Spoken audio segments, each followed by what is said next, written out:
कराओ के रूम के बिल्कुल बीच खड़े होकर गैरी को यह समझने में थोड़ा वक्त लगा कि उसने अभी-अभी क्या कर दिया था। हाई स्कूलर ने नीचे अपनी खून से सनी हथेलियों को देखा।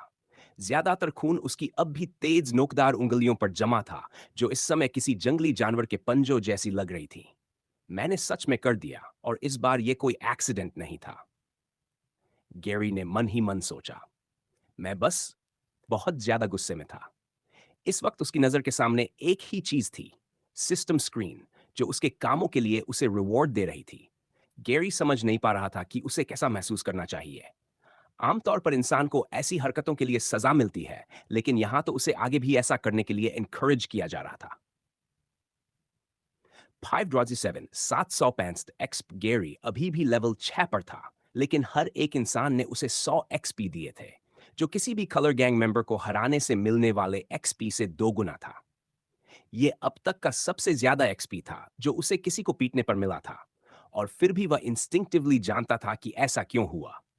वजह साफ थी, वह उन्हें सिर्फ बेहोश करने से बहुत आगे निकल चुका था। इसके अलावा अपने गुस्से के बीच उसने हॉक और रिसेप्शनिस्ट के साथ फोर्स्ड बॉन्ड भी बना लिया था, जिससे वे हंटिंग टारगेट्स बन गए थे।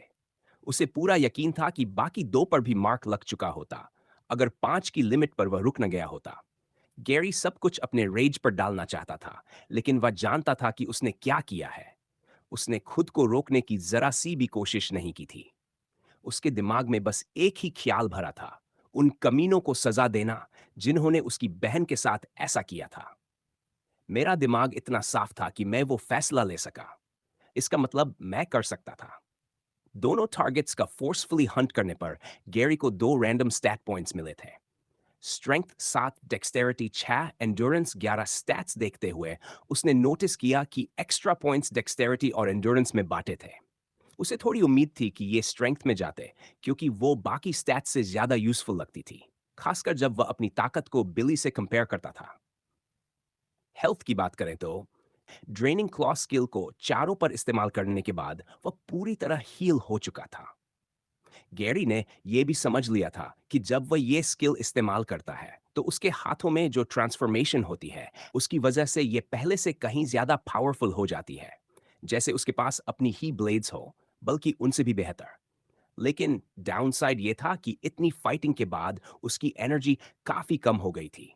चार्जिंग हार्ट उसे इस्तेमाल नहीं करनी पड़ी थी, फिर भी उसकी हार्ट रेट इतनी बढ़ गई थी कि उसे एक्स्ट्रा स्टैट्स मिल गए थे, बिल्कुल मून के इफेक्ट की तरह। मगर उस स्टेट में एनर्जी कहीं ज्यादा कंज्यूम हो गई थी। एनर्जी 28। एक 120 कुछ देर वहां खड़े रहने के बाद सिचुएशन की सीरियसनेस उस पर हावी होने लगी। मुझे कुछ करना होगा, मैं इन्हें ऐसे नहीं छोड़ सकता। अगर मैं पकड़ा गया तो मम और एमी का ख्याल कौन रखेगा? अगर उन्हें पता चला कि मैं मर्डरर बन गया हूं तो वो कैसे रिएक्ट करेंगे? सब लोग कैसे रिएक्ट करेंगे? गैरी घबराने लगा। उसने कमरे में नजर घुमाई और देखा कि कैमरा दूसरी तरफ घुमाया गया था, शायद इसलिए क्योंकि तीनों कुछ शेडी काम करने वाले थे। गैरी को अंदर आते हुए असल में सिर्फ रिसेप्शनिस्ट ने देखा था, और वह भी अब मर चुकी थी। उसे हॉलवे में कैमरास चेक करने होंगे, लेकिन चूंकि रिसेप्शनिस्ट भी इस मेस में शामिल थी, तो मुमकिन था कि उन कैमरास से भी छेड़छाड़ की गई हो। वैसे भी ऐसी घटिया जगह पर ज्यादातर कैमरास सिर्फ दिखावे के लिए होते हैं, लेकिन गैरी रिस्क नहीं ले सकता था। एमी सेफ होगी, लेकिन मुझे इस कमरे को साफ करना होगा। मुझे बॉडीज से छुटकारा पाना होगा। अगर मैं कमरा थोड़ा साफ कर दूं और बॉडीज हटा दूं, तो उन्हें समझने में वक्त लगेगा कि ये लोग मर चुके हैं। वो बस यही सोचेंगे कि ये भाग गए। जितना ज्यादा वह इस बारे में सोचता, उतना ही उसे लगता कि बॉडीज हटाना जरूरी है। अगर वह सब कुछ ऐसे ही छोड़ देता, तो ये पक्का न्यूज में आ जाता। स्टेसी और एमी इतनी समझदार थी कि तुरंत 2 और 2 जोड़कर समझ जाती कि ये सब गैरी ने किया है। वह किसी भी हालत में उन दोनों को इन्वॉल्व नहीं करना चाहता था। शायद वह अपनी बहन पर भरोसा कर सकता था, लेकिन स्टेसी पर नहीं। बिना किसी को देखे बॉडी से कैसे छुटकारा पाऊं? क्या काय को फिर कॉल करूं? नहीं, इस बार मैं खुद इन्वॉल्व्ड हूं, और जो लोग वो भेजेगा, इतना ओवरटाइम करना पड़ा तो सवाल जरूर पूछेंगे। जैसे उसके सवाल का जवाब देते हुए सिस्टम सामने आ गया। After a successful hunt, a predator consumes its kill. Consume human flesh to gain additional stat points. Message देखते ही गैरी बॉडी की तरफ बढ़ा। उसने उसे पलट दिया ताकि चेहरा न देखना पड़े। 4 बॉडीज, क्या मैं सच में ये करने वाला हूँ? मैं बदल चुका हूँ, लेकिन कितना खा पाऊंगा? और अगर कर भी लिया, तो बोन्स का क्या? उसके दिमाग में एक ही बात घूम रही थी। उसने आंखें बंद की। सबसे बुरा हिस्सा तो हो चुका है। वो पहले ही मर चुके हैं। उन्हें अब कुछ महसूस नहीं होगा। उसने खुद को समझाया, उन्हें सिर्फ बॉडीज समझो। रैट्स बस बहुत बहुत बड़े। एनर्जी कम होने की वजह से उसका पेट भी बुरी तरह गुरा रहा था और उसे पता भी नहीं चला कि कब उसने खाना शुरू कर दिया। Human flesh of Ben Cumin consumed, 50 XP strength plus एक human flesh of Pierre Couzant consumed, 50 XP endurance plus एक human flesh of Hawk at Dante consumed, 50 XP endurance plus एक human flesh of Warmer Dude Fun consumed, 50 XP endurance plus एक name Gary Dem level 6 XP 727 765 health 100 energy 120 strength और dexterity 6 endurance 14 sir से पैर तक उनकी bodies पूरी तरह गायब हो चुकी थी। मुझे याद रखना होगा, मैं ये सब अपने फैमिली के लिए कर रहा हूं, गैरी ने खुद से कहा। गैरी को सच में ऐसा लग रहा था जैसे उसका शरीर एक बॉटमलेस पिट बन चुका हो। वह जितना भी खाता, उसकी भूख कम होने का नाम ही नहीं ले रही थी। हाँ, एक अच्छी बात यह थी कि अपने तेज दांतों और मजबूत जबड़ों की वजह से उसे बोन्स की बिल्कुल भी चिंता नहीं करनी पड़ी। हर एक बाइट के साथ वह महसूस कर सकता था कि ह्यूमन फ्लैश किस तरह अलग-अलग तरीकों से उसके शरीर को एनर्जाइज कर रहा है। और थोड़ी देर बाद सारी बॉडीज पूरी तरह गायब हो चुकी थी। मगर उसकी सुपरनैचुरल डिवाउरिंग की भी एक लिमिट थी। यह सिर्फ फ्लैश तक ही सीमित थी। जैसे ही हॉक का हाथ गायब हुआ, गैरी ने कपड़े को काटने की कोशिश की, लेकिन हैरानी की बात यह थी कि उसे निगलना मुश्किल हो रहा था। मजबूरन उसे सारी बॉडीज के कपड़े उतारने पड़े। कराओ के रूम से बाहर निकलते ही हाई स्कूलर ने जल्दी जल्दी कैमरास ढूंढने शुरू किए। किस्मत से सारे कैमरास पहले से ही दूसरी तरफ घुमाए गए थे। ये उसके लिए बहुत बड़ी राहत थी, क्योंकि टेक्नोलॉजी के मामले में वह कोई विज़ किड नहीं था। अगर उसे सबूत डिलीट करने पड़ते, तो उसे पता ही नहीं होता कि शुरुआत कहाँ से करे। ये सब निपटाने के बाद गैरी सप्लाई क्लोजेट की तरफ गया। दरवाजा लॉक्ड था, लेकिन उसकी ताकत के सामने उसे तोड़ना कोई मुश्किल नहीं था। सबसे स्ट्रॉन्ग केमिकल्स और क्लीनिंग सप्लाईज उठाकर वह वापस कमरे में लौट आया। चार्जिंग हार्ट की मदद से उसने रिकॉर्ड टाइम में पूरा कमरा साफ कर दिया। वह जानता था कि सफाई परफेक्ट नहीं है। दरवाजे, केमिकल्स और टूल्स पर उसके फिंगरप्रिंट्स जरूर होंगे। लेकिन क्योंकि गैरी को कभी किसी क्रिमिनल चार्ज में पकड़ा नहीं गया था, पुलिस के पास उसका फिंगरप्रिंट या डीएनए रिकॉर्ड में मौजूद नहीं था, जिससे वे सीधे उसे आइडेंटिफाई कर पाते। जैसे ही कमरा अब मर्डर सीन जैसा दिखना बंद हुआ, गैरी ने उनके सारे कपड़े एक बड़े काले बिन बैग में डाले और फोन्स, वॉलेट्स और कीज जैसी पर्सनल चीजें एक छोटे अलग बैग में रख दी। लगता है मुझे इनके कपड़े जंगल में कहीं गहराई में दफनाने होंगे। इन्हें गार्बेज कैन में नहीं फेंक सकता, वरना पुलिस ढूंढ लेगी। और इन्हें अपने साथ भी नहीं ले जा सकता। मेरे कमरे में पहले ही काफी सबूत छिपे हुए हैं। गैरी ने सोचा। सप्लाईज वापस रखने के बाद उसने एक नोट छोड़ने का फैसला किया। रिसेप्शन डेस्क पर उसने लिख दिया कि सनग्लासेस वाला गाय तुरंत इफेक्ट से क्विट कर चुका है, और इधर-उधर कुछ शब्द और जोड़ दिए, ताकि जो भी बाद में आए वह यही समझे कि रिसेप्शनिस्ट ने गुस्से में नौकरी छोड़ दी और आज के लिए जगह बंद है। ऊपर से उसने ओपन वाला साइन घुमाकर क्लोज्ड कर दिया, जिससे किसी के अंदर आने की संभावना और कम हो जाए। एक वजह यह भी थी कि इस जगह का बॉस कोई सवाल न पूछे, बस यही सोचे कि उसका एम्प्लॉई बदतमीज था। खोबी कराओके क्लब से बाहर निकलते हुए गैरी को यह देखकर राहत मिली कि एमी और स्टेसी कहीं नजर नहीं आ रही थी। उसने बिन बैग पकड़े पकड़े गहरी सांस ली। अच्छा है, किसी ने मुझे यहां आते नहीं देखा। वो हॉक कह रहा था कि उसका कनेक्शन ग्रे एलिफेंट गैंग से है। अगर ऐसा है तो पुलिस शायद मिसिंग रिपोर्ट को सीरियसली नहीं लेगी। और अगर उन्हें पता भी चला कि ये मारे गए हैं, तो जब तक इसे आज से लिंक नहीं किया जाता, वे इसे एक और गैंग मामला ही समझेंगे।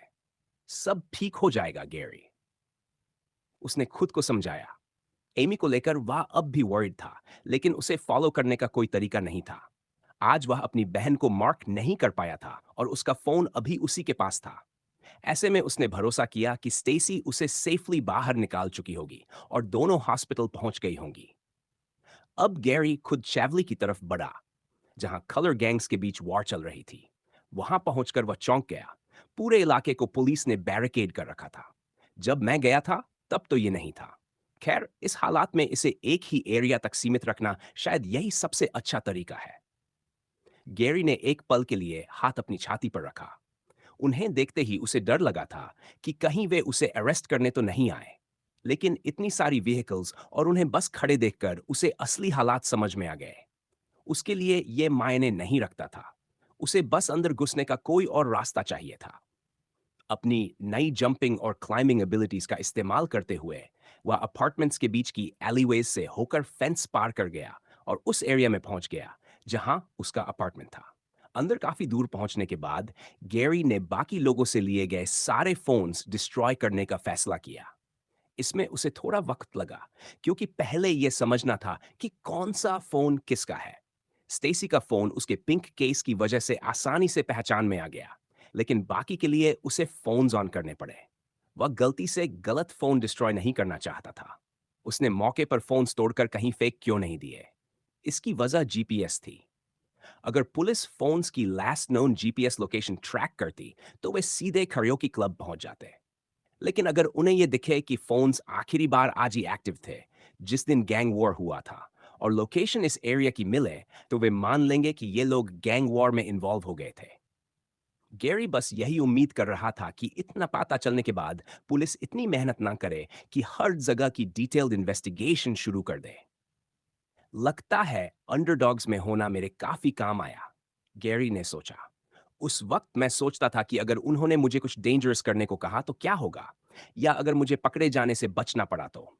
उन्होंने मुझे बहुत कुछ सिखाया। किर्क ने मुझे बहुत कुछ सिखाया। फोन्स को अलग अलग जगहों पर फैलाकर डिसमेंटल करने के बाद आखिरी काम कपड़ों से छुटकारा पाना था। इसके लिए वह उसी भरोसेमंद जंगल की तरफ गया जहां वह अब अपनी उम्मीद से कहीं ज्यादा आने लगा था। Skill activated charging heart. All stats temporarily doubled. -10 energy. Energy 98। Gary ने स्किल एक्टिवेट की और अपने हाथों से जमीन खोदना शुरू कर दिया। गड्ढा इतना गहरा होना चाहिए था कि कोई जानवर या इंसान गलती से भी कपड़ों तक न पहुंच सके। खुदाई करते हुए उसके दिमाग में कई बातें चल रही थीं, लेकिन उनमें उन लोगों की जिंदगियां शामिल नहीं थीं जिन्हें उसने लिया था।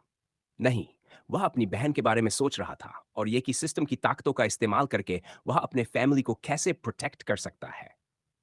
अगर ये वेयरवुल्फ सिस्टम ना होता तो क्या मैं आज एमी की मदद कर पाता? अगर अंडरडॉग्स ने उसे पकड़ लिया होता तो क्या होता? मेरी एनर्जी बहुत जल्दी कम हो गई। मुझे अपनी हार्ट रेट कंट्रोल करना सीखना होगा ताकि चार्जिंग हार्ट एक्टिवेट करने में एनर्जी बर्बाद ना हो। यकीन नहीं होता कि इसमें कोई रिजर्व नहीं है। इतना खाने के बाद भी नेचुरली इंक्रीज नहीं हुआ। चार्जिंग हार्ट इस्तेमाल करने के बाद एनर्जी फिर भी थोड़ी कम कैसे हो गई? आखिरकार गैरी ने कपड़े दफना दिए। जो रात बहुत लंबी लग रही थी, वह आखिरकार खत्म होने को आई। पहले उसने सोचा था कि वापस फाइट में जाएगा और एक्सपी कमाएगा, लेकिन जो कुछ हुआ था उसके बाद वह बस यही देखना चाहता था कि उसकी बहन सेफ है या नहीं। तभी उसने कुछ अजीब नोटिस किया। एक ग्रीन मार्क जो वह देख सकता था फेड इन और आउट हो रहा था। ऐसा पहले कभी नहीं हुआ था, इसलिए उसे समझ नहीं आ रहा था कि इसका मतलब क्या है। लेकिन यह जरूरी भी नहीं था। उसकी स्मेल से ही वह जान गया था कि वह किसका है। मम। चैवली की गलियां पूरी तरह ख्यास में डूब चुकी थीं और हर गुजरते पल के साथ हालात और बिगड़ते जा रहे थे। जो भी दुकानें और बिजनेसेस देर रात तक खुली रहती थीं, उन्हें मजबूरन शटर गिराने पड़े। अफसोस की बात यह थी कि कुछ लोग समय रहते रिएक्ट नहीं कर पाए और इसका खामियाजा उन्हें भारी नुकसान के रूप में भुगतना पड़ा। लेकिन इसी अफरा तफरी ने एक और चीज को उजागर कर दिया। चैवली का इलाका भले ही सबसे ज्यादा अमीर न हो, फिर भी अंडरडॉग्स के कंट्रोल में था। यहाँ के ज्यादातर बिजनेसेस या तो सीधे गैंग के थे या किसी न किसी तरह से उनसे जुड़े हुए थे। जो दूसरे कैटेगरी में आते थे, उनके मालिकों के पास अंडरडॉग्स को अपने मुनाफे का एक हिस्सा देने के अलावा कोई रास्ता नहीं था, ताकि वे शांति से अपना काम चला सकें। आमतौर पर यह बात किसी को भी उनके बिजनेस से छेड़छाड़ करने से रोकने के लिए काफी होती थी, लेकिन आज ऐसा बिल्कुल नहीं था। रेड और ग्रे कलर गैंग ने इलाके में घुसकर तबाही मचाने का फैसला कर लिया था और उन्हें किसी भी तरह के नियम या समझौते की परवाह नहीं थी। नतीजा यह हुआ कि कई गुस्साए बिजनेस ओनर्स ने अपने फोन्स उठाए और उस एक ग्रुप को कॉल किया जिसके बारे में उन्होंने कभी नहीं सोचा था कि उनसे मदद मांगनी पड़ेगी। आज वे अंडरडॉग से उनकी प्रोटेक्शन की कीमत वसूलना चाहते थे, जिसके लिए वे इतने समय से पैसे दे रहे थे। इस कैओस से सबसे ज्यादा प्रभावित बिजनेस में से एक था लोकल 24 सुपरमार्केट। साइज में मीडियम, कई आइसल्स में रोजमर्रा की जरूरत का हर सामान मौजूद था, यहां तक कि उसकी अपनी बेकरी सेक्शन भी थी। लेकिन आज वह जगह बिल्कुल वैसी नहीं दिख रही थी जैसी आम दिनों में होती थी। एक्सपेंसिव इलेक्ट्रॉनिक्स वाले आइल्स लगभग खाली हो चुके थे। कलर गैंग के मेंबर्स उन्हें साफ कर चुके थे। अल्कोहल आयल और स्नैक्स का हाल भी कुछ अलग नहीं था।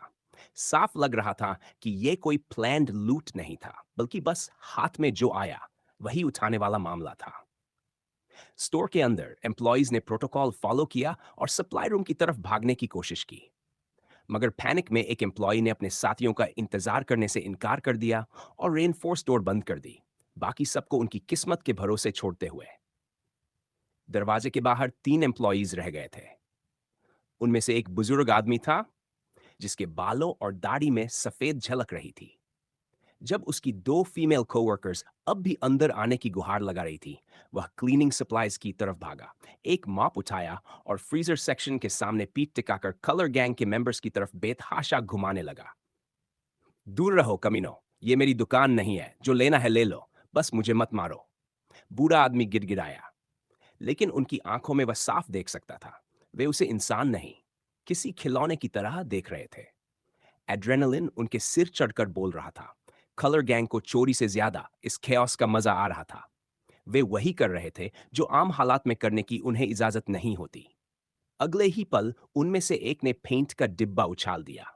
सब पर नजर रखना बूढ़े आदमी के लिए नामुमकिन था। डिब्बा उसके सिर पर लगा, मॉप हाथ से छूट गया और वह जमीन पर गिर पड़ा। पलक झपकते ही 3 गैंग मेंबर्स उस पर टूट पड़े, लाते मारते हुए, और फिर उसकी चीजें लूटने लगे। उसी पल दोनों लड़कियां दौड़ती हुई आईं और सामने का मंजर देखकर सिहर उठीं। यंग यूनिवर्सिटी स्टूडेंट कांपने लगी। ये उसे मार डालेंगे और फिर हमारे साथ भी यही करेंगे, वह धीमी सिसकियों के बीच बुदबुदाई। माया ने अमली का हाथ पकड़ा और उसे खींचते हुए एक दूसरे आयल की तरफ दौड़ पड़ी। वे सीरियल आयल के बीच छिप गई। यहां कोई और दिखाई नहीं दे रहा था, लेकिन दोनों बार बार पीछे मुड़कर देख रही थी। कहीं वह क्रीपी लड़का उनका पीछा तो नहीं कर रहा। मैं तुम्हें प्रोटेक्ट करूंगी, मैं प्रॉमिस करती हूं सब ठीक हो जाएगा, मैं उसे तुम्हें कुछ भी नहीं करने दूंगी, माया ने जबरदस्ती मुस्कान लाकर कहा। लेकिन इससे अमली और ज्यादा डर गई। वह लड़की 2 महीने भी पूरे नहीं कर पाई थी पार्ट टाइम काम करते हुए। किसे पता था कि वह ऐसी हालत में फंस जाएगी। अमाली की नजर माया के सिर पर पड़े उस सूजन पर गई, जो कुछ ही देर पहले बनी थी। पेट फूड आयल में मिले उस लड़के ने उसे पकड़ने की कोशिश की थी। यह साफ था कि वह टीनेज लड़का क्या करने वाला था। माया जानती थी कि शायद भाग निकलना उसका सबसे अच्छा मौका था, लेकिन वह उस बच्ची जैसी लड़की को अकेला छोड़ नहीं पाई। अमली उम्र में एमी से ज्यादा बड़ी नहीं थी और माया के अंदर की मां जाग चुकी थी। माया ने उसे रोकने की कोशिश की थी, लेकिन गिल उससे कहीं ज्यादा बड़ा और ताकतवर था। उसकी कोहनी का पिछला हिस्सा माया के चेहरे पर लगा, भौं के ठीक ऊपर। जोर का वार था। वह आइजल में गिर पड़ी। पेट फूड के पैकेट्स इधर उधर बिखर गए। उस पल अमली डर से जम गई। उसे लगा कि अगर वह लड़ी तो शायद हालात और बुरे हो जाएं। अगर उसे वो सहना पड़े और बदले में जान बच जाए तो वह कर लेगी। लेकिन गिल कुछ और कर पाता। उससे पहले ही किसी भारी चीज ने उसके सिर पर वार किया। वह चीज जमीन पर गिरी, डॉग फूड का एक भारी बैग। गिल लड़खड़ाया और उसी मौके पर माया ने अमली का हाथ पकड़ा और दौड़ पड़ी। तभी उन्होंने उस बूढ़े आदमी को पिटते हुए देखा। अमली, कभी भी ऐसे हार मत मानना, जैसा अभी किया, माया ने उसे डांटा, उसके कंधे पकड़ते हुए। अगर ऐसा फिर हुआ तो बस भाग जाना, तुम यूं हार नहीं सकती। वो सही कह रही है, एक जानी पहचानी आवाज दर्द भरी कराह के साथ बोली। अगर तुम खुद ही मुझे करने दो तो मजा ही क्या रहेगा। दोनों महिलाओं के दिल जोर जोर से धड़कने लगे। वे दाएं बाएं देखने लगी, लेकिन आइसल के आखिर में उन्हें कोई दिखाई नहीं दिया। अगले ही पल सीरियल बॉक्सेस के बीच से एक हाथ निकला और दोनों की तरफ बढ़ा। बिना एक पल सोचे माया ने अमली को पीछे खींच लिया। बड़ा सा हाथ अमली की जगह माया को पकड़ चुका था। मैंने अभी क्या कहा था? माया चिल्लाई। भागो। यह फैसला अमली के लिए आसान नहीं था। लेकिन आखिरकार आंखें बंद करके वह दौड़ पड़ी किसी और जगह छिपने के लिए और माया को गिल के हाथों में छोड़ गई। हालांकि गिल ने उस मिडिल एज्ड औरत को पकड़ लिया था, लेकिन आइल्स के बीच लगे मेटल फ्रेमवर्क की वजह से वह सीधे उसकी तरफ चलकर नहीं जा पा रहा था। सुपरमार्केट की एम्प्लॉई होने के नाते माया ये अच्छी तरह जानती थी। उसने अपने नाखून उस टीनेज लड़के के हाथ में गड़ा दिए, जो अब भी उसकी शर्ट को कसकर पकड़े हुए था। थू कुतिया! गिल चिल्लाया, क्योंकि नाखून उसकी स्किन में धंस चुके थे और खून बहने लगा था। छोड़ने को तैयार न होकर उसने माया की शर्ट को और जोर से खींचा और उसे मेटल फ्रेम पर दे मारा। औरत का सिर ऊपर की शेल्व्स में से एक से टकराया। उसी पल उसने पूरी ताकत लगाकर खुद को धक्का दिया। माया किसी तरह छूटने में कामयाब हो गई, लेकिन उसकी यूनिफॉर्म का ऊपरी हिस्सा थोड़ा फट गया था, जिससे उसकी ब्रा दिखाई देने लगी। मगर थोड़ी सी स्किन दिख जाना उसकी सबसे छोटी चिंता थी। इस वक्त वह बस इस नरक जैसी जगह से बाहर निकलना चाहती थी। अगले ही पल उसने अपने ऊपर एक गहरी परछाई मंडराती हुई देखी और कई सीरियल बॉक्सेस जमीन पर गिर पड़े। एक सेकंड के लिए सिर घुमाकर देखा तो उसने पाया कि पूरा आयल ही गिर रहा था। गुस्से में गिल ने पूरी ताकत से आइजल को लात मारी थी, जिससे वह पलट गया। माया सिहर उठी और खुद को संभालने की कोशिश की, लेकिन तभी दाईं तरफ का आइजल बाईं तरफ वाले से टकरा गया। पूरे सुपरमार्केट में डोमिनो इफेक्ट शुरू हो गया। एक के बाद एक सारे आयल्स गिरते चले गए और आखिरकार बीच में कहीं जाकर यह तबाही रुकी। माया ने फुर्ती दिखाते हुए जमीन पर गिरकर खुद को बचा लिया, वरना वह कुचल जाती। जब उसे यकीन हो गया कि वह फिलहाल सुरक्षित है, तो वह रेंगते हुए एक तरफ बढ़ने लगी। मुझे यहां से निकलना ही होगा। मैं ऐसी जगह में नहीं रह सकती। मुझे जिंदा रहना है, गैरी और एमी के लिए। दोनों को अभी भी मेरी जरूरत है। माया ने सोचा, खुद को आगे घसीटते हुए। जैसे ही वह बिल्कुल आखिरी छोर तक पहुंची, दो बड़े हाथों ने उसकी कलाइयों को जकड़ लिया। अगले ही पल उसे घसीटकर बाहर निकाला गया और उसकी आंखें गिल से जा मिली, जो उसका इंतजार कर रहा था। देख, तूने मेरे हाथ का क्या हाल कर दिया, कमीनी बुढ़िया! ड्रॉप आउट चिल्लाया और उसका पैर माया के सिर की तरफ बढ़ा। किस्मत से माया ने वक्त रहते अपने हाथ सिर पर रख लिए, मगर इससे वार की ताकत कम नहीं हुई। गुस्से में भरा टीनेजर उसे लगातार लाते मारता रहा, जैसे वह कोई जिंदा स्ट्रेस बॉल हो। अचानक मार रुक गई। माया डर के मारे ऊपर देखने की हिम्मत नहीं कर पाई। उसे लगा यह कोई चाल हो सकती है और वह बस उसके हाथ हटाने का इंतजार कर रहा होगा। असल में ग्रे कलर गैंग के नए मेंबर के रुकने की वजह कुछ और ही थी। उसने कुछ कहीं ज्यादा दिलचस्प देख लिया था। बार बार लात मारने के बाद उसकी नजर माया की फटी हुई यूनिफॉर्म पर गई। ब्रा साफ दिखाई दे रही थी और जब उसने देखा कि उसके शरीर का वह हिस्सा ऊपर नीचे हो रहा है, तो उसकी पैंट के अंदर कुछ हर सेकंड सख्त होता चला गया। क्यों इन गुड्स को थोड़ा करीब से देखें, हैं? गिल ने अपना हाथ उसकी बड़ी ब्रेस्ट पर रख दिया। उसे साफ महसूस हुआ कि वह उसकी हथेली में पूरी तरह नहीं समा रही थी। इंस्टिंक्टिवली माया ने उसका हाथ पकड़ लिया। इस बार उसके नाखून उसके फोरआर्म में धंस गए। हवस से भरा टीनेजर फिर से चीख पड़ा। उसने हाथ छटक कर ऊपर उठाया और पूरी ताकत से माया की पसलियों पर लात मारी। गिल एक और किक के लिए तैयार हो रहा था, तभी उसे किसी के दौड़ते हुए आने का एहसास हुआ। आह! एक औरत की आवाज गूंजी जब वह हाथ में नाइफ लेकर उसकी तरफ दौड़ी। माया को बचाने वाली कोई और नहीं, बल्कि अमली थी। उसे देखकर भी गिल उतना नहीं डरा जितना उसने सोचा था। उल्टा, वह शांति से खड़ा रहा, उसके करीब आने का इंतजार करता रहा और फिर उसके अटैक से हटते हुए उसने यंग यूनिवर्सिटी स्टूडेंट की कलाई पकड़ ली। अच्छी कोशिश, लेकिन साफ है कि तुमने पहले कभी किसी पर हथियार नहीं चलाया। गिल ने हंसते हुए उसकी कलाई मरोड़ी ताकि उसकी पकड़ ढीली पड़ जाए। दूसरे हाथ से उसने नाइफ उठा लिया। शर्त लगाता हूं, तुम्हें कभी चाकू नहीं लगा होगा। जब तुमने मुझ पर वार करने की कोशिश की, तो तुम्हें यह भी सोच लेना चाहिए था कि तुम्हें भी चोट लग सकती है। तो लो, अपनी ही दवा का स्वाद चखो। गिल ने बीमार सी मुस्कान के साथ नाइफ को अमली की बांह की तरफ घुमाया, लेकिन नाइफ उस तक पहुंच पाता उससे पहले ही एक और हाथ बीच में आ गया, माया का। मैंने कहा था ना, मैं तुम्हें चोट नहीं लगने दूंगी। हीरो बनने की कोशिश मत करो, बस यहां से निकल जाओ। माया चिल्लाई। अमली इतनी शॉक में थी कि वह कुछ कर ही नहीं पाई। वह भागने को तैयार थी, लेकिन जब उसने देखा कि वह दरिंदा उसकी उस कोवर्कर को कुचल रहा है, जो हमेशा उसके साथ अच्छी रही थी, जिसने अभी-अभी उसके लिए खुद को कुर्बान कर दिया था, तो वह उसे वहीं छोड़कर नहीं जा सकी। वह किचन अप्लायंसेस वाले आयल पर जाकर रुक गई। जैसे कोई इशारा मिला हो, उसने वहां से एक नाइफ उठा लिया, अपनी कॉलीग का बदला चुकाने के लिए। मगर अब हालात और भी बदतर हो चुके थे, दोनों के लिए। तू भी इसकी हकदार है कमीनी, गिल चिल्लाया। उसने माया की बांह से नाइफ खींच निकाला। खून फर्श पर गिरने लगा और मिडिल एज्ड औरत को पहले से कहीं ज्यादा तेज दर्द महसूस हुआ। उसने ऊपर देखा। ठीक उसी पल जब वह पागल उस ब्लेड से कुछ और करने वाला था, इस बार उसने नाइफ को सीधा आगे बढ़ाया, सीधे उसके सीने की तरफ। माया ने बचने की कोशिश की, लेकिन उससे पहले ही उसने उसके कंधे को पकड़ लिया, उसे जड़ते हुए।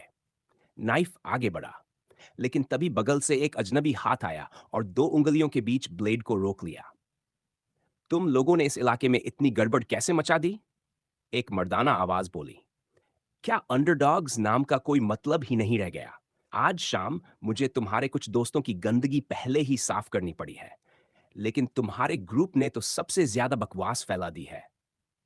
यह पूरा इलाका हमारा टेरिटरी है। इसका मतलब है कि तुम्हारे ग्रुप का यहां कोई काम नहीं है।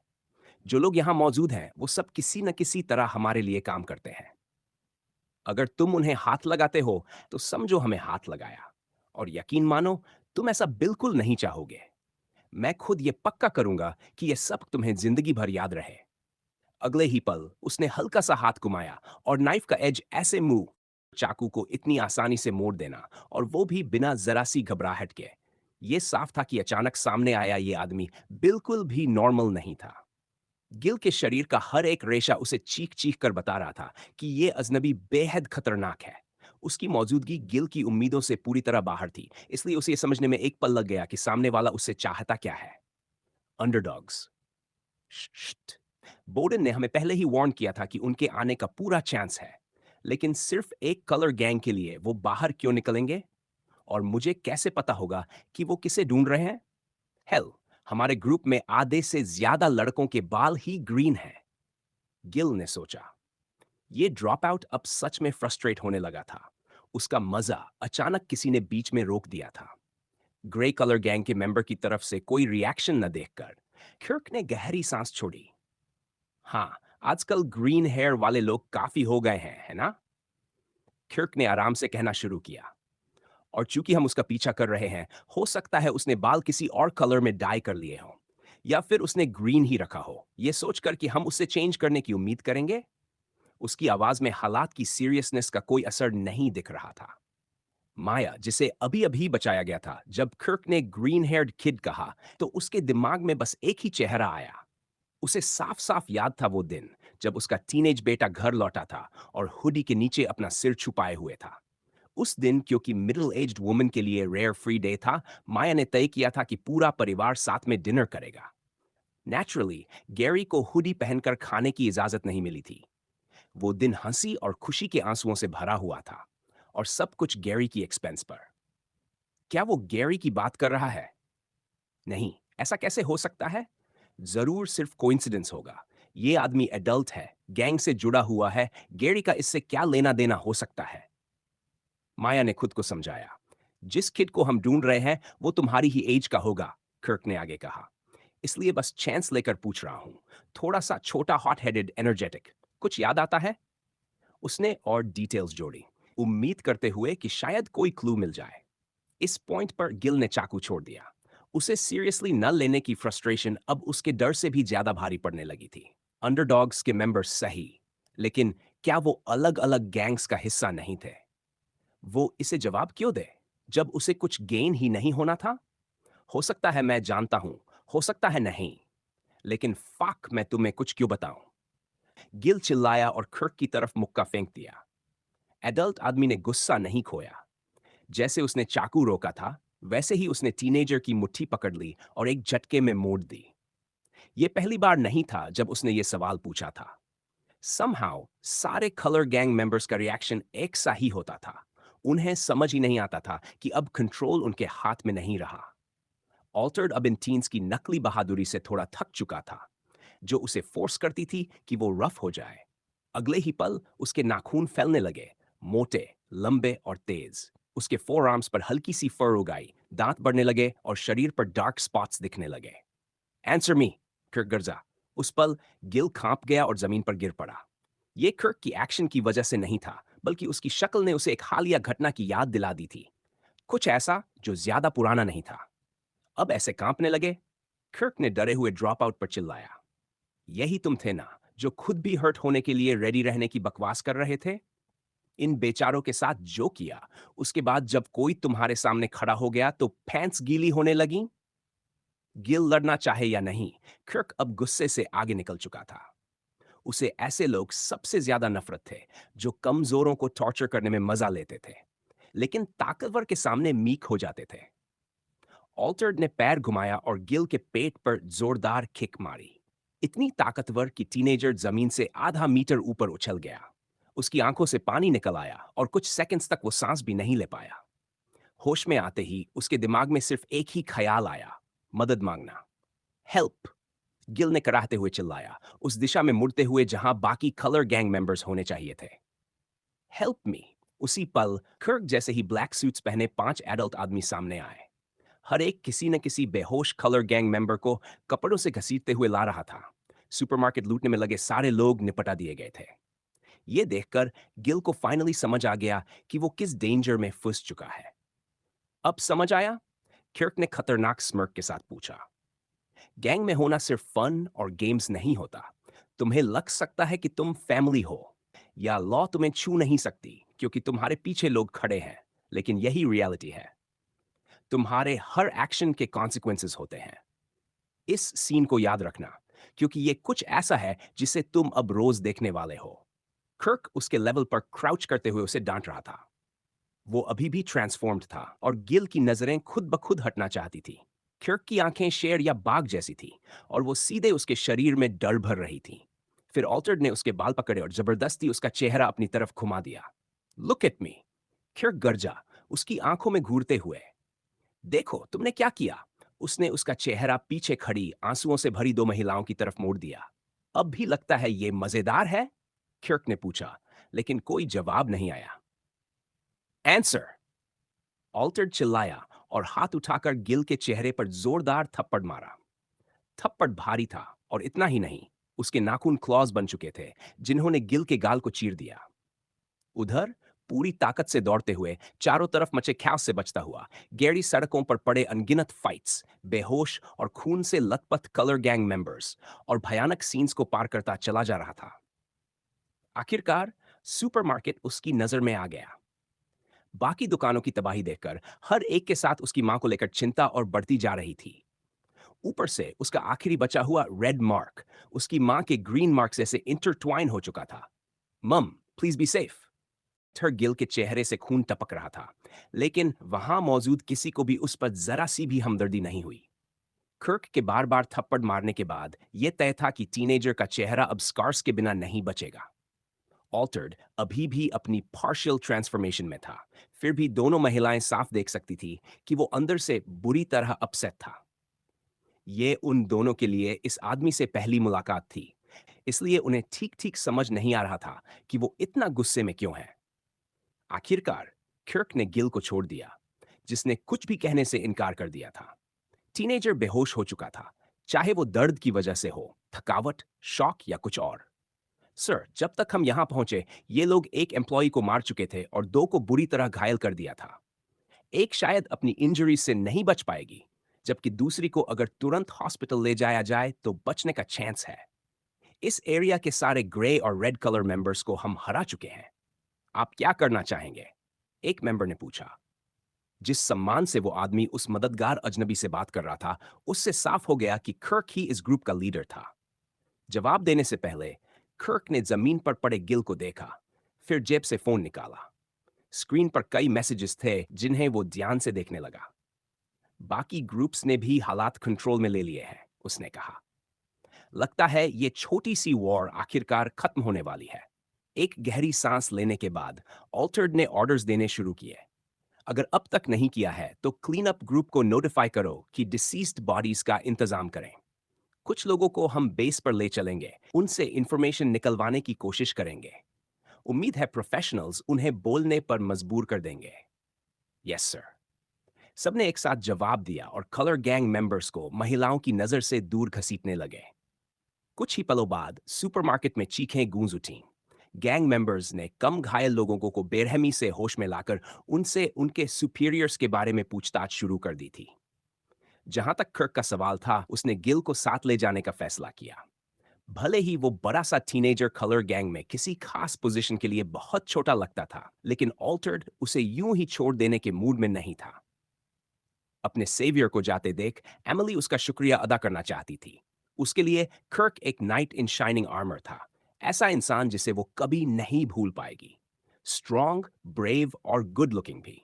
लेकिन इससे पहले कि वो कुछ कह पाती, माया ने आवाज दी, wait, thank you so much for saving us. Maya ने पुकारा, एक हाथ से अपने खुले कपड़ों को ढकते हुए और दूसरे से सिर पकड़ते हुए। मिडिल एज्ड वुमन को ऐसा लग रहा था जैसे उसका सिर फट जाएगा।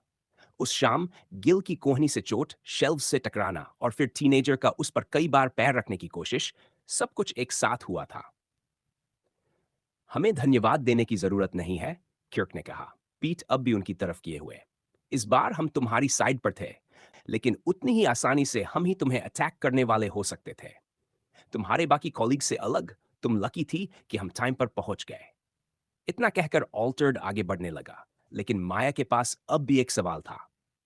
रुकिए, आप ग्रीन हेयर वाले टीनेजर को ढूंढ रहे थे, है ना? यहाँ रोज बहुत लोग शॉपिंग करने आते हैं। प्लीज हमें बदला चुकाने दीजिए। अगर आप अपना नाम और नंबर छोड़ दें, तो डिस्क्रिप्शन से मैच करने वाला कोई आया तो हम आपको बता देंगे। वैसे आप उसे ढूंढ क्यों रहे हैं? बेशक माया का गेरी के बारे में कुछ भी बताने का कोई इरादा नहीं था। उसे यह भी यकीन नहीं था कि उसका सेवियर सच में उसके बेटे को ढूंढ रहा है या नहीं। लेकिन अगर ऐसा था, तो उसे यह जानना जरूरी था कि वो उससे क्या चाहते हैं। उसने अभी अभी देखा था कि यह आदमी कितना खतरनाक हो सकता है। उसी समय क्यर्क को भी यह बात खटकी कि उसका ऑफर कुछ ज्यादा ही अजीब तरीके से वर्ड किया गया था। अगर सिर्फ एहसान चुकाना चाहती है, तो फिर ये इतनी ज्यादा क्यूरियस क्यों है कि हम उस किडो को क्यों ढूंढ रहे हैं? कहीं ये उसे जानती तो नहीं? कर्क ने उस मिडिल एज्ड वुमन को ध्यान से देखा, जिसे उसने बचाया था। हम्म, उम्र के हिसाब से तो ये उसकी मां हो सकती है, अगर उसने थोड़ा जल्दी बच्चा किया हो। क्या मुझे इसे क्वेश्चन करना चाहिए? उसने कुछ पल सोचा, फिर फैसला किया। अगर तुम्हें ऐसा कोई मिले जो उस डिस्क्रिप्शन में फिट हो, क्यर्क ने कहा, तो बस उससे कहना, टीन्स को इस बिजनेस में नहीं होना चाहिए। ये वो जिंदगी नहीं है जो उन्हें जीनी चाहिए। इतना कहकर वो फ्रंट डोर से बाहर चला गया। बुई अलाइव हैं।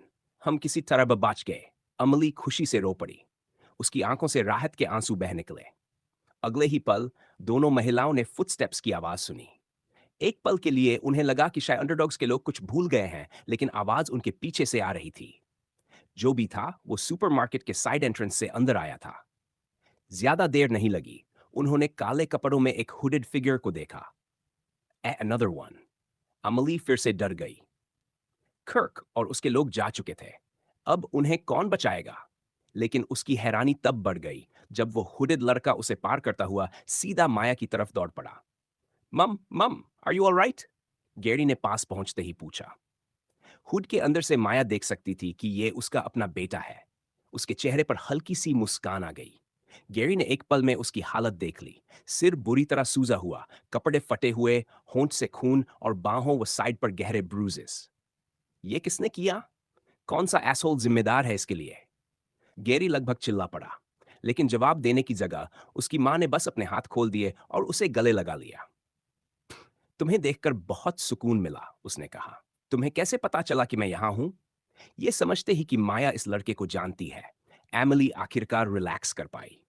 उसी वक्त उसने सिसकियों की आवाज सुनी। ये उसके कॉलीग के बेटे की थी। हाई स्कूलर बहुत कुछ झेल चुका था। ये एक शाम पूरी डेम फैमिली को तबाह कर सकती थी। गैरी का मजबूत बनने का सिर्फ एक ही रीजन था, अपनी मां और अपनी बहन की हिफाजत करना। उसे बचाने के लिए भागते वक्त उसके अंदर जो इमोशंस उमड़ आए थे, अब सब बाहर निकल रहे थे। वो वहां था, लेकिन टाइम पर नहीं पहुंच पाया। अपनी मां को चोट लगने से नहीं रोक सका। फिर भी वो बस इस बात से खुश था कि वो जिंदा है। प्लीज रो मत। आखिरकार उसकी मां ने खुद को उससे अलग किया और उसके गाल से आंसू पोंछे। चलो घर चलते हैं, उसने अपना अभी भी दुखता हुआ सिर छुआ। ये मेरी जिंदगी की सबसे स्ट्रेसफुल इवनिंग। उसकी आवाज टूट गई और उसका शरीर भी। वो लड़खड़ा गई। गैरी ने उसे जमीन पर गिरने से पहले ही थाम लिया। मम, मम, आर यू ओके? क्या हुआ? प्लीज कुछ बोलो। गैरी ने उसे हल्के से छकचोरा, डरते हुए कि कहीं उसे और चोट न लग जाए। लेकिन कोई जवाब नहीं आया। एक पूरा मिनट बीत चुका था, लेकिन गैरी ने चाहे जितनी बार अपनी मां को हल्के से झकझोरा, वो होश में नहीं आई।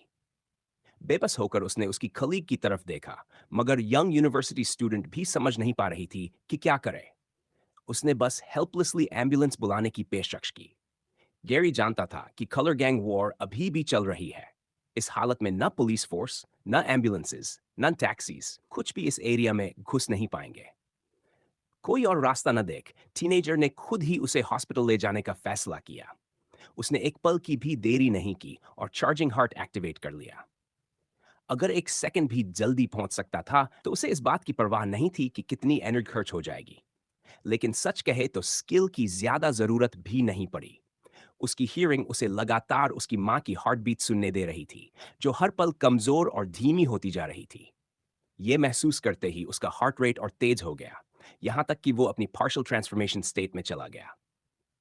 मम, please hold on, you can't leave us, we still need you. Gary भागते हुए सोच रहा था। आपने प्रॉमिस किया था, याद है? आपने कहा था कि आप हमें कभी छोड़कर नहीं जाएंगी।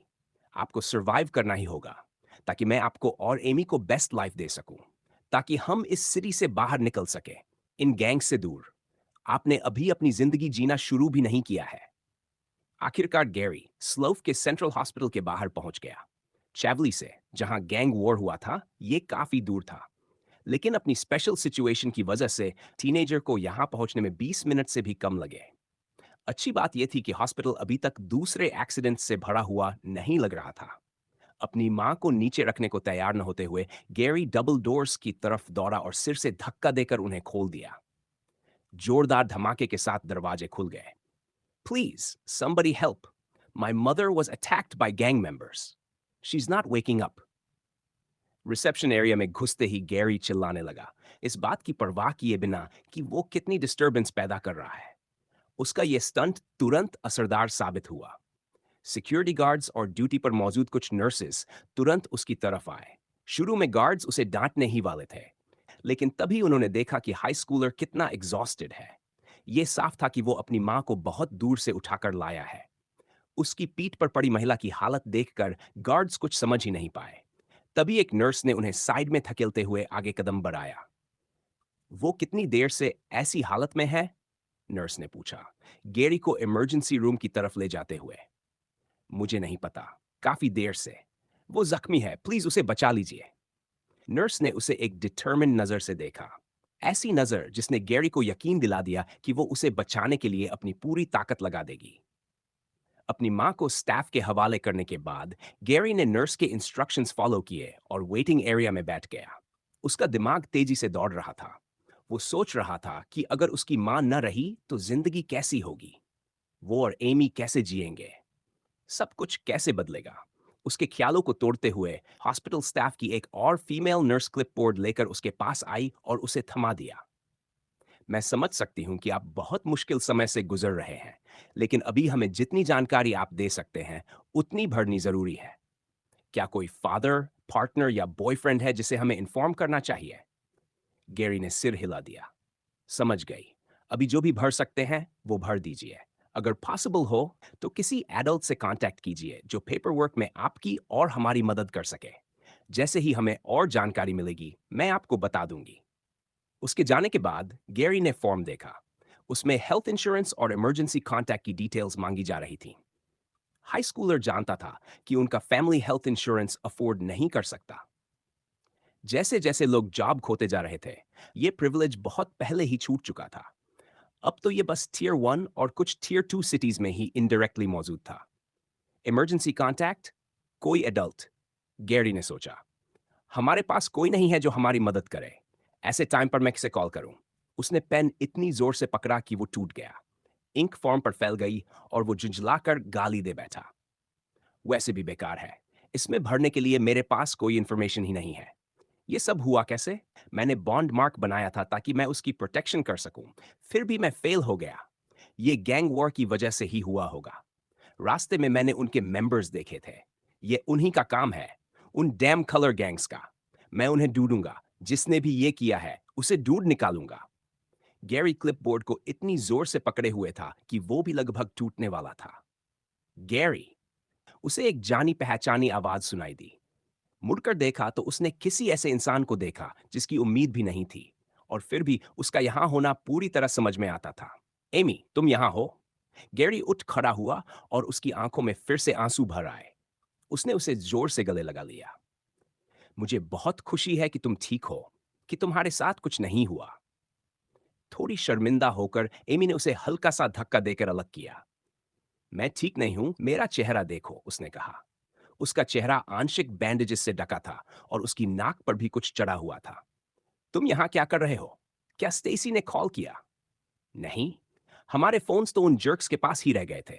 मुझे बहुत राहत है कि तुम बाहर निकल आए। तुम ठीक हो ना? उन्होंने तुम्हारे साथ कुछ नहीं किया, राइट? एमी के पास सवालों की भरमार थी, और गैरी के पास भी। एक बात जो उसके दिमाग में लगातार घूम रही थी, वो ये कि एमी के ट्रीटमेंट का पैसा किसने दिया होगा। ये सोच ही हॉरिबल थी कि हर सिचुएशन में पैसे की चिंता करनी पड़ती है। और फिर वो अपनी माँ के बारे में उसे कैसे बताए? क्या सच बताने से हालात और बिगड़ जाएंगे? एक्सक्यूज मी, क्या यहाँ गैरी डेम मौजूद है? इमरजेंसी एरिया से निकलते हुए एक मेल डॉक्टर ने आवाज दी। गैरी ने हाथ उठाया। उसे पता था कि ये उसकी माँ के बारे में ही होगा।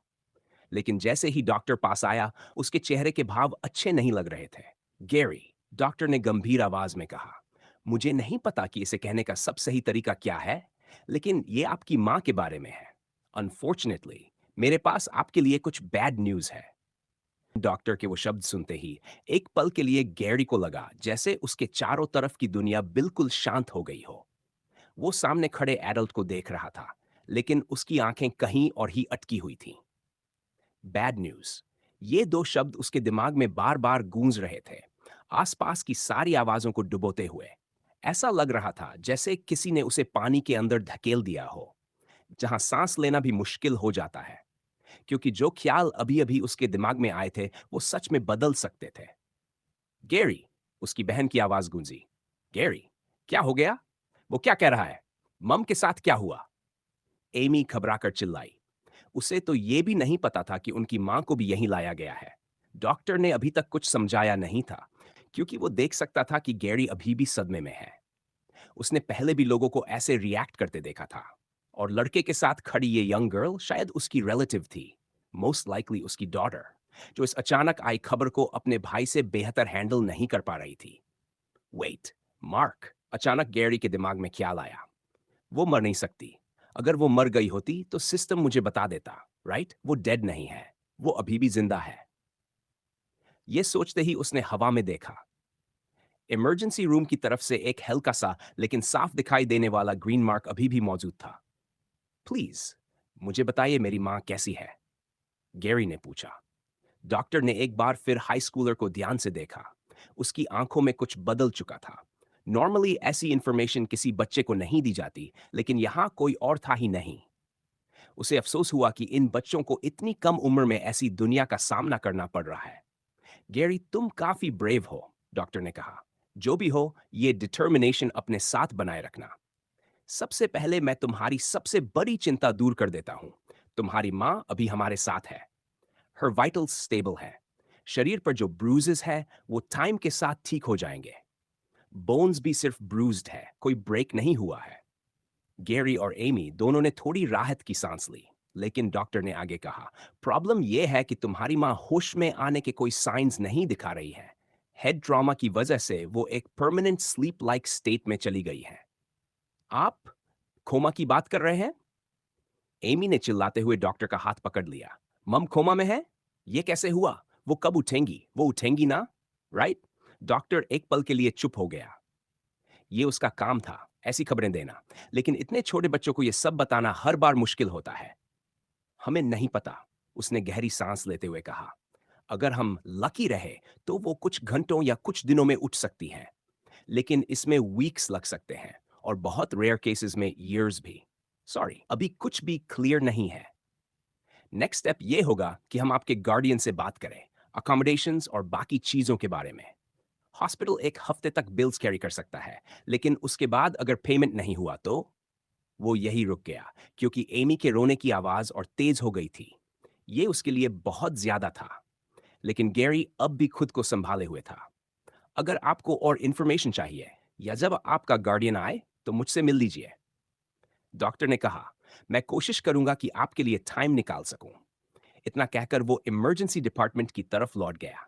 गैरी, हम अब क्या करेंगे? पेमेंट कैसे होगा? अगर मम कभी नहीं उठी तो? लेकिन गैरी के दिमाग में इससे भी बड़ी प्रॉब्लम्स घूम रही थीं। उसकी एज की वजह से वो लीगली एडल्ट नहीं था। अगर हॉस्पिटल को पता चल गया कि उनकी माँ ही उनकी ओनली गार्डियन थी, तो अथॉरिटीज को इन्फॉर्म किया जा सकता था। इसका मतलब ये हो सकता था कि गैरी और एमी को अलग-अलग फॉस्टर फैमिलीज या ऑर्फनेजेस में भेज दिया जाए। टियर 3 टाउन स्लफ में ये उनकी मौजूदा जिंदगी से भी बदतर होता। एमी, डोंट वरी, गैरी ने कहा, उसे वेटिंग एरिया में बैठाते हुए। मैं इस सिचुएशन से हमें बाहर निकाल लूंगा। हम घर नहीं छोड़ेंगे और मम ठीक हो जाएंगी। You have to trust me, okay? उसने अपनी बहन को उसका फोन और स्टेसी का फोन दे दिया। शायद कुछ डिस्ट्रैक्शन मिल जाए। लेकिन गैरी के दिमाग में अब एक और चिंता थी। अब आगे क्या होगा? मम वैसे भी ज्यादातर टाइम बाहर रहती थी, और अगर खाई के साथ ये डील काम कर गई, तो मेरे पास एक्सपेंसेस कवर करने के लिए कुछ पैसे भी होंगे, वो सोच रहा था। सबसे जरूरी बात यह है कि उन्हें पता न चले कि हमारा कोई और गार्डियन नहीं है। मी एंड एमी साथ रहेंगे जब तक आप ठीक नहीं हो जाती मम। आई प्रॉमिस, आई प्रोटेक्ट हर। इस सिचुएशन में सिर्फ एक ही इंसान था जिससे वो मदद मांग सकता था। गैरी ने उसे मैसेज भेज दिया। अब उसके पास इंतजार करने के अलावा कोई ऑप्शन नहीं था, और फिर भी वो नर्वस था। उसे नहीं पता था कि इस बार भी वो इंसान मदद कर पाएगा या नहीं। थोड़ी देर बाद गैरी वापस एमी के पास आया। वो फोन पर थी, या यूं कहें फोन उसकी गोद में रखा था। उसमें उसे उठाने की भी ताकत नहीं थी। मुझे स्ट्रांग रहना होगा एमी के लिए, गैरी ने सोचा। एमी, उसने धीरे से कहा, मैं प्रॉमिस करता हूं कि सब ठीक हो जाएगा, लेकिन मुझे तुमसे भी एक प्रॉमिस चाहिए। आज मम के साथ जो हुआ और तुम्हारे साथ जो हुआ, अगर मैं टाइम पर नहीं पहुंचा होता, हो सकता है आज तुम मम के साथ वहां होती। स्लो कितना डेंजरस है, तुम जानती हो।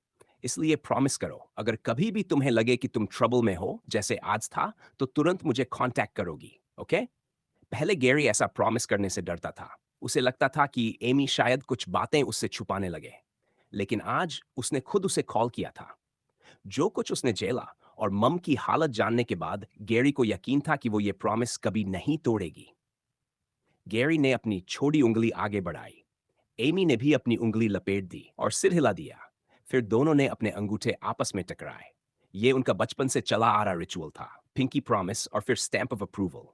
उनकी माँ ने उन्हें ये सिखाया था। उन्हें हमेशा अच्छा लगता था कि उनके अंगूठे किसी कॉन्ट्रैक्ट पर लगने वाली छोटी सी स्टैंप जैसे लगते थे। A spoken deal has been made. Would you like to mark Amy Dem? Yes. 5 में से 4 मार्क्स असाइंड हो चुके हैं। अब गैरी जब चाहे एमी पर नजर रख सकता था। वो एंट्रेंस की तरफ देखता रहा। थोड़ी देर बाद स्टेसी अंदर आई, ये सोचते हुए कि एमी कहाँ चली गई।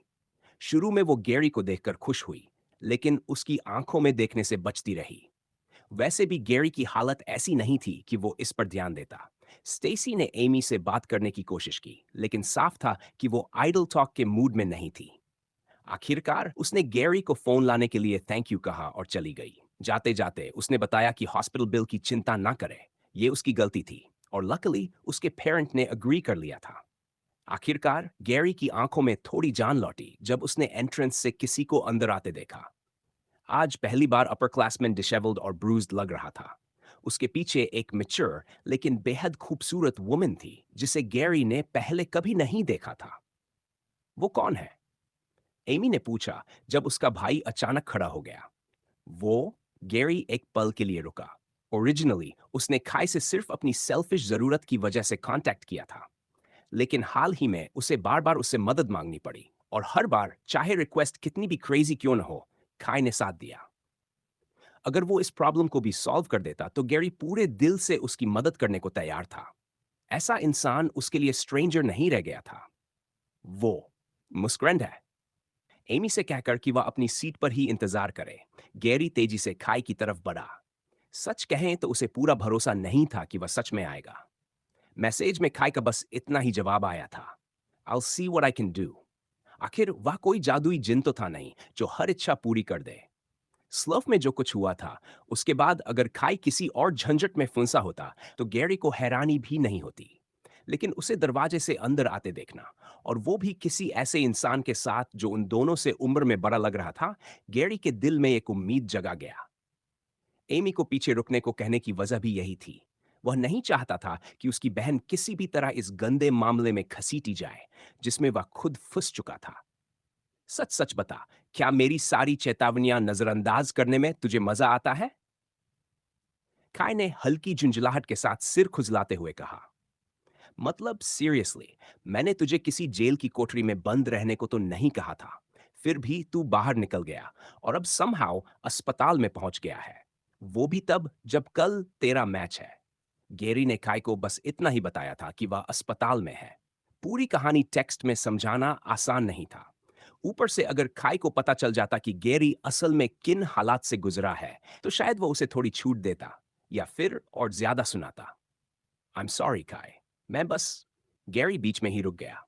यह सच था कि शुरुआत में वह अंडरडॉग्स के डर के बावजूद बाहर गया था, लेकिन बाद में जब बात उसके परिवार पर आई तो उसने बस दौड़ लगा दी। मेरी माँ। इसके बाद गैरी ने पूरी बात बताई। सुपरमार्केट में हुआ हमला, उसकी माँ की हालत, उसे उठाकर यहाँ तक लाना, और फिर अस्पताल का यह कहना कि किसी एडल्ट की जरूरत है जो दोनों बच्चों की जिम्मेदारी ले सके और कुछ कागजात पर साइन कर सके। पूरी कहानी सुनाने के बाद गैरी को आधी उम्मीद थी कि खाई कोई ताना मारेगा, लेकिन इसके बजाय उसके चेहरे पर सहानुभूति आ गई। उससे भी ज्यादा चौंकाने वाली बात यह थी कि खाई ने अपना हाथ गैरी के कंधे पर रख दिया। मेरी संवेदनाएं, खाई ने कहा। अगर मेरी मां के साथ ऐसा होता तो मैं भी यही करता। तू गैंग लीडर है, तो जाहिर है मैं पूरी कोशिश करूंगा कि तेरी मदद कर सकूं। मैं खुद अभी एडल्ट बनने से 1 साल दूर हूं, इसलिए मैं उसे साथ लाया हूं। वह तुम्हारी गार्डियन बन सकती है। खाई ने अपने बगल में खड़ी उस औरत की तरफ इशारा किया। उसकी लंबाई लगभग खाई जितनी ही थी, जो किसी औरत के हिसाब से काफी लंबी थी। उसके पैरों में भारी काले बूट थे, होंठों पर लाल लिपस्टिक, और उसके सीधे गहरे काले बाल उसे एक अलग ही कॉन्फिडेंस दे रहे थे। वह अंडरडॉग्स के किसी भी मेंबर जैसी नहीं लग रही थी जिन्हें गैरी जानता था। और जो कुछ भी हाल ही में हुआ था, उसके बाद गैरी को नहीं लगा कि खाई किसी अंडरडॉग को यहां लाएगा। फिर भी उनके रिश्ते को लेकर उसके मन में सवाल उठे।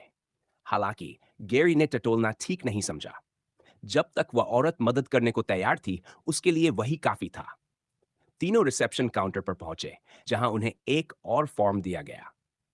उस औरत को गारंटर बनने के लिए सहमति देनी थी।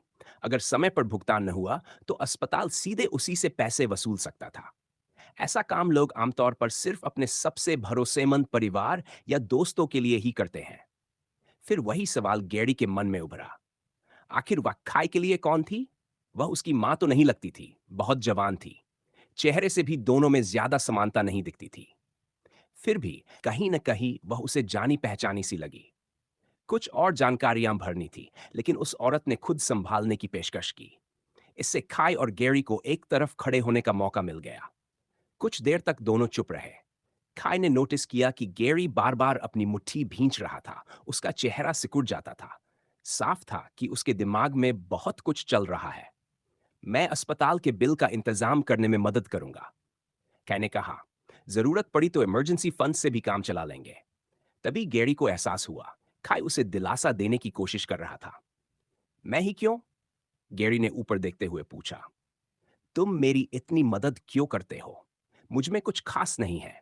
मैं न इन्नू जितना अच्छा फाइटर हूं, न तुम्हारी तरह चालाक। तुम चाहो तो मुझे अंडरडॉग्स को बेच सकते थे, किसी और बच्चे को ढूंढ लेते। फिर भी तुम हर बार मेरी मदद करने क्यों आ जाते हो? तो क्या तू मेरी मदद नहीं चाहता? खाई ने पलटकर पूछा। कुछ पल अजीब सी खामोशी छा गई। फिर खाई ने एक लंबी सांस ली। ये बता, अभी तुझे कैसा लग रहा है? अंधा आदमी भी देख लेगा कि तू अंदर से उबल रहा है। तो अब तू क्या करना चाहता है? यह सवाल अचानक आया था, लेकिन गैरी को अच्छा लगा कि वह सब बाहर निकाल सके। मैं उन लोगों के बारे में सोचता रहता हूं, बोला। वे स्कमबैग्स जिन्होंने ये सब किया। सिर्फ मेरी माँ नहीं, मेरी बहन, सड़क पर मरे पड़े लोग, घायल लोग, हर कोई डर में क्यों जी रहा है? और तेरा जवाब? काय ने पूछा। गैंग्स, गेरी ने बिना रुके कहा। इन्हीं की वजह से ये बहुत बड़े हो चुके हैं। पुलिस बस चैवली को क्वारंटीन कर पाई।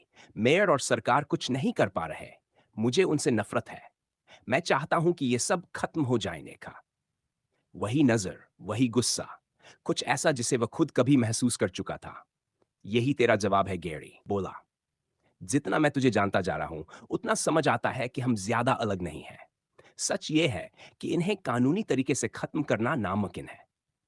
नया मेयर भी या तो खरीदा जाएगा या हटा दिया जाएगा। ये सिर्फ स्लव की बात नहीं है। हर शहर में यही हाल है।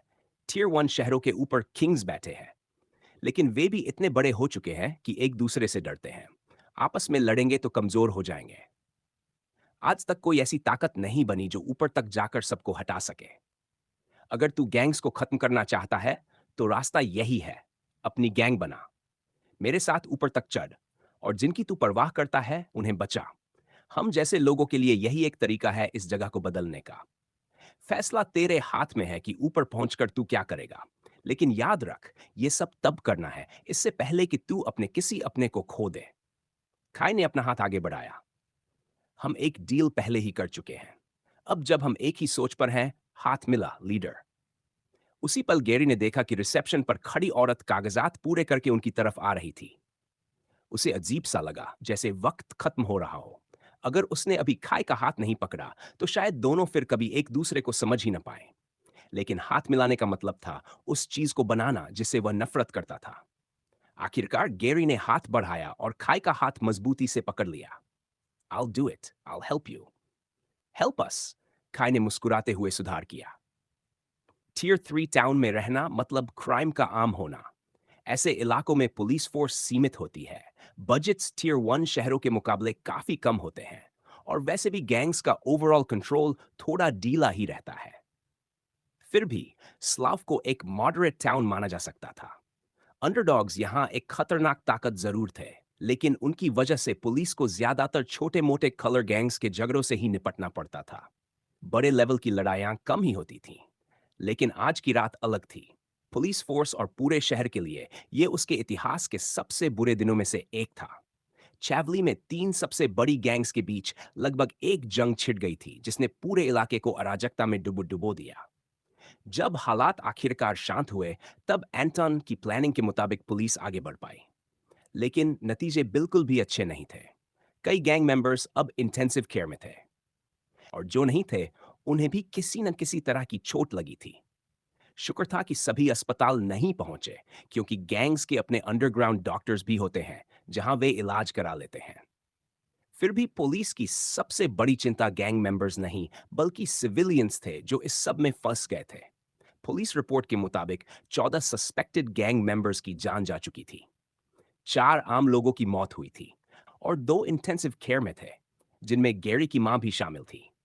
नंबर शायद ज्यादा न लगे, लेकिन इसके अलावा पुलिस को चोरी हुए सामान को ट्रेस करना था, और जो कुछ भी हुआ था उसके लिए हर किसी की टेस्टिमोनी इकट्ठा करनी थी। ऊपर से मौजूदा हालात में पुलिस कोई ठोस एक्शन नहीं ले पा रही थी, और ऐसे में इन गैंग मेंबर्स को प्रोसिक्यूट करना लगभग नामुमकिन था। सच कहें तो यह सब एक तरह से समय की बर्बादी ही थी।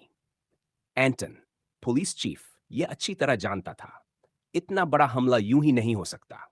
कोई न कोई उन्हें बैक कर रहा था, और जब भी प्रोएक्टिव या जजमेंट फेज आता, ये लोग हमेशा बच निकलते थे। इतनी बार ऐसा हो चुका था कि एंटोन को समझ आ गया था वह कुछ भी नहीं कर सकता। एक थकाऊ दिन के बाद एंटोन और रू आखिरकार पुलिस स्टेशन लौट आए थे।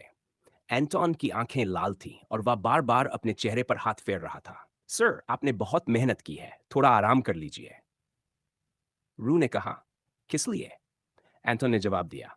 18 जाने चली गई, कई लोग मिसिंग हैं, तो शायद गिनती और भी ज्यादा हो। क्या मैंने कभी बताया है कि मैं पुलिसमैन इसलिए बना था ताकि ऐसे दिन ना देखने पड़े? जब मैं तुम्हारी उम्र का था, तब चीफ बस बैठा रहता था, कुछ नहीं करता था। इसलिए मैंने मेहनत की और यहां तक पहुंचा। और अब यहां आकर भी मैं अपने यंगर सेल्फ से ज्यादा बेकार महसूस कर रहा हूं। रू जानता था कि एंटन का मतलब ऐसा नहीं था। पुलिस फोर्स को भी पता था कि बड़े लेवल की चीजों में वे लगभग बेबस हैं। फिर भी रू को यह अच्छा लगता था कि एंटन को परवाह थी। वह जानता था कि वह एक अच्छे इंसान के लिए काम कर रहा है। तो इसे बदलिए, रू बोला। आप इस पोजीशन तक पहुंचे हैं, है ना? अगर पुलिस और गवर्नमेंट करप्ट है, तो चलिए ऊपर तक जाते हैं और अंदर से सरांत को साफ करते हैं। आंटन बस एक लंबी सांस ले सका। रू वही नाइव सोच दिखा रहा था जो कभी उसमें खुद हुआ करती थी। क्या वह सोचता था कि इससे पहले किसी ने कोशिश नहीं की? वजह साफ थी। जो भी सिस्टम को अंदर से साफ करने की कोशिश करता, उसे रास्ते से हटा दिया जाता। समस्या ये थी कि गैंग्स पहले से ही पुलिस फोर्स के भीतर तक घुसी हुई थी, भले ही जनता को इसका अंदाजा न हो। काश मैं भी अब तुम्हारी तरह सोच पाता, एंटन ने बुदबुदाते हुए कहा। सिर हिलाया और सामने रखी एक और रिपोर्ट उठा ली। हूं? ये क्या है? एक ओनर कंप्लेंट कर रहा है कि उसका एम्प्लॉई काम के बीच में गायब हो गया। क्या इन्हें सच में लगता है कि गैंग वॉर के बाद हमारे पास किसी मिसिंग एम्प्लॉय का केस देखने का टाइम है? ये तो पुलिस का मामला भी नहीं है। छोटी सी जंग के खत्म होने के बाद आखिरकार ग्रे कलर गैंग और रेड कलर गैंग के कुछ मेंबर्स लौट आए। उन्हें हमले की जानकारी दी गई थी और लीडर्स को बुलाया गया था ताकि वे एक्सप्लेन कर सकें कि असल में हुआ क्या था। ग्रे कलर गैंग का लीडर बफिन और रेड कलर गैंग का लीडर रिव दोनों साथ साथ चलते हुए एक अबैंडन्ड वेयरहाउस की तरफ जा रहे थे। पहले दोनों को एक साथ खड़ा देखना भी नामुमकिन था, लेकिन आज उन्हें रिपोर्ट देने के लिए बुलाया गया था। वेयरहाउस के बाहर पहुंचते ही उन्होंने ग्रे सूट्स पहने हुए मेंबर्स को खड़ा देखा। ये ग्रे एलिफेंट्स का निशान था।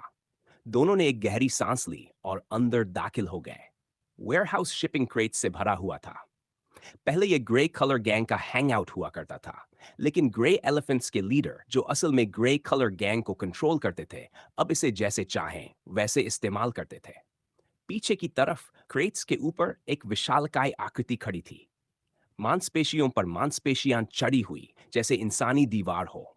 अगर कपड़े पहने होता तो शायद कोई उसे मोटा समझ लेता, लेकिन उसने बस एक बड़ा फर ओवरकोट पहन रखा था जो उसके पेट के बीच का हिस्सा खुला छोड़ रहा था, जहां साफ साफ डिफाइंड सिक्स पैक दिख रहे थे। उसके पास दो और लोग खड़े थे। आकार में वे छोटे थे, लेकिन लीडर के सामने छोटे दिखने का मतलब यह नहीं था कि वे सच में छोटे थे। ये तीनों ग्रे एलिफेंट गैंग के लीडर्स थे, और उनमें एक बात कॉमन थी। तीनों ने अपने हाथों में अजीब तरह के ग्लव्स पहन रखे थे। बीच वाले के ग्लव्स ग्रे थे, जबकि बाकी दो के रेड और ब्लू। बफिन और रिव आगे बढ़ना रोक चुके थे। कमरे में 100 से ज्यादा मेंबर्स मौजूद थे, और कलर गैंग्स के उल्ट ये सभी असली गैंगस्टर्स थे। एक गलत शब्द या गलत हरकत और दोनों जानते थे कि उनका खेल खत्म। वे किसी आदेश का इंतजार कर रहे थे। तभी बीच में खड़ा विशाल लीडर अपने बाएं तरफ खड़े रेड ग्लव्स वाले आदमी की ओर मुड़ा। रेवन, हमारे मेहमान आए हैं, उसने कहा। तुम्हें नहीं लगता फोन जेब में रख लेना ज्यादा पोलाइट होगा? सॉरी, रेवन ने जवाब दिया। मैं अपने स्टूपिड भाई से संपर्क करने की कोशिश कर रहा हूं। उसने कहा था कि वह इस मीटिंग में आएगा, लेकिन जवाब ही नहीं दे रहा। मैंने उसे चैवली एरिया से दूर रहने को कहा था, और वह तो फोन एडिक्ट है, आमतौर पर तुरंत रिप्लाई करता है। डैम यू हॉक, तुम आखिरकार क्या रहे हो?